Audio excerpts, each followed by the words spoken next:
Hello students, बेटे ये तुम्हारा 5th चैप्टर है उदारीकरण और वैश्वीकरण का प्रभाव। उदारीकरण और वैश्वीकरण का क्या इफेक्ट पड़ता है। उदारीकरण और वैश्वीकरण क्या होता है बेटे, जैसे एक देश से दूसरे देश में हम क्या कर सकते हैं, व्यापार कर सकते हैं।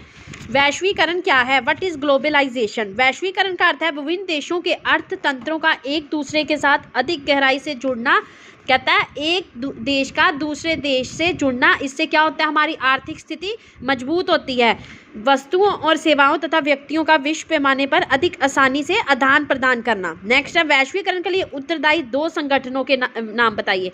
मतलब ये जो ऑर्गेनाइजेशन है 2, उनके नाम बताना। एक आपने बताना है विश्व बैंक, जिसको आप कहते हो वर्ल्ड बैंक। एक है अंतर्राष्ट्रीय आर्थिक कोष और विश्व व्यापार संगठन वैश्वीकरण के लिए उत्तरदायी संगठन है। नेक्स्ट है बेटे उर्वरकों का अत्यधिक प्रयोग भूमिगत जल को किस प्रकार दूषित करता है। देखो बेटे उर्वरक क्या होते हैं, मैन्यूर्स, खाद होती है जो आपके केमिकल खादें वगैरह। कहता है ज़्यादा आप उर्वरक का यूज़ करोगे, ज़्यादा फर्टिलाइजर यूज़ करेंगे, उससे क्या होगी, मृदा होगी। मृदा में रिसते हैं, मृदा होती है मिट्टी में, वह सब रिस जाता है और उसमें भूमिगत जल को वो क्या कर देता है, दूषित कर देता है। ये आपके थे वेरी शॉर्ट।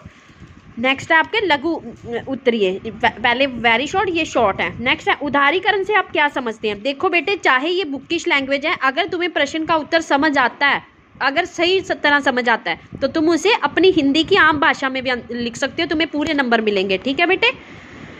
उदारीकरण का अर्थ सरकार तथा किसी अधिकारी के प्रतिबंध के बगैर अपनी इच्छा अनुसार स्वतंत्रता से रहना है। मतलब उदारीकरण का क्या मतलब होता है, जैसे कि कोई क्या, जैसे हम कहते हैं ये बहुत लिबरल है। लिबरल मतलब ये बहुत आज़ाद है, बहुत मस्त अंदाज है। इसका मतलब किसी के प्रतिबंध, किसी के अंडर नहीं रहना, अपनी स्वतंत्रता से रहना। उदारीकरण का मुख्य उद्देश्य अधिक नियंत्रण वाली व्यवस्था को कम करना है। उदारीकरण द्वारा राष्ट्रीय तथा अंतर्राष्ट्रीय स्तर पर उद्योग, व्यापार और कृषि की शर्तों में ढिलाई देकर अधिक स्वतंत्रता प्रदान की गई। नेक्स्ट क्वेश्चन है तुम्हारा वैश्वीकरण से मानव शक्ति की अर्थव्यवस्था किस प्रकार होती है। कहता है वैश्वीकरण से समाज की आर्थिक स्थितियां बेहतर हुई हैं, परंतु मानव शक्ति में अव्यवस्था आ गई है। देखो बेटे मशीनीकरण के कारण, देखो बेटे उदारीकरण से क्या हुआ, एक देश में दूसरे देश से वो क्या कहते हैं बिजनेस हो रहा है, उस कारण से क्या हो रहा है, नई नई टेक्नोलॉजी की मशीनें आ गई, जिस वजह से क्या हो रहा है, मानवों के लिए बेरोजगारी बढ़ गई है। अब देखो